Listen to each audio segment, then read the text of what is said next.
नमस्कार. आज एक चांगलं असं सांगली आणि मिरज जिल्ह्यातलं एक अतिशय देखणं नेतृत्व संजयजी भोकरे साहेब यांच्या वाढदिवसानिमित्त प्रथम सगळ्या डिजिटल मीडियाकडून आणि आमच्या दैनिक वृत्तविक चॅनेल कडून त्यांना वाढदिवसाच्या खूप खूप शुभेच्छा देतो. ते शतायुषी व्हावेत अशी सगळ्यांचीच भावना आहे, तसं त्यांचं कार्य देखील आहे.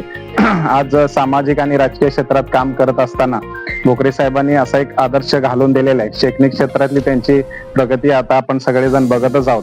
आजकालच्या ज्या छोट्या छोट्या गोष्टीसाठी आत्महत्या वगैरे चाललेल्या आहेत, JNG याला जे एक योग्य असं मार्गदर्शन करण्यासारखं जर कोणी नेतृत्व असेल तर ते भोकरे साहेब आहेत. त्याचे एक उत्तम उदाहरण म्हणजे आज पाठक वृद्धाश्रम मिरज येथे आमचे सगळे डिजिटल मीडियाचे सगळे पत्रकार बंधू आणि सगळे वरिष्ठ लोक जमलेले आहेत आणि वृद्धाश्रमला एक फुल ना फुलाची पाकळी म्हणून आपण त्यांना किराणा माल हा एक छोटीशी मदत आहे, परंतु हा एक नक्कीच आदर्श आहे. हे काम वर्षानुवर्षे भोकरे साहेबांच्या माध्यमातून सगळीच लोक आम्ही करत आलेलो आहोत.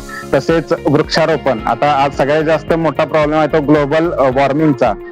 या सगळ्या गोष्टी वेळेत पाऊस पडत नाही किंवा वेळेत कुठलीही गोष्ट निसर्ग साथ देत नाही, त्याचं कारण माणसाने केलेला अतिरेक हे एकमेव आहे. म्हणून वृक्षारोपण हे जो काही सरकारने निर्णय घेतला होता त्याचं एक छोटस एक रोपटं म्हणून आम्ही करत आहोत. आणि आज इथे सगळे पाठक वृद्धाश्रमला आम्ही भेट देऊन एक जगण्याची नवीन उमेद या सगळ्या वृद्धांकडून आम्ही घेतलेली आहे. याचं खरं कारण म्हणजे भोकरे साहेबांचा वाढदिवस हेच आहे आणि निमित्त सुद्धा तेच होतं. त्याबद्दल मी त्यांना परत एकदा शुभेच्छा देतो आणि थांबतो.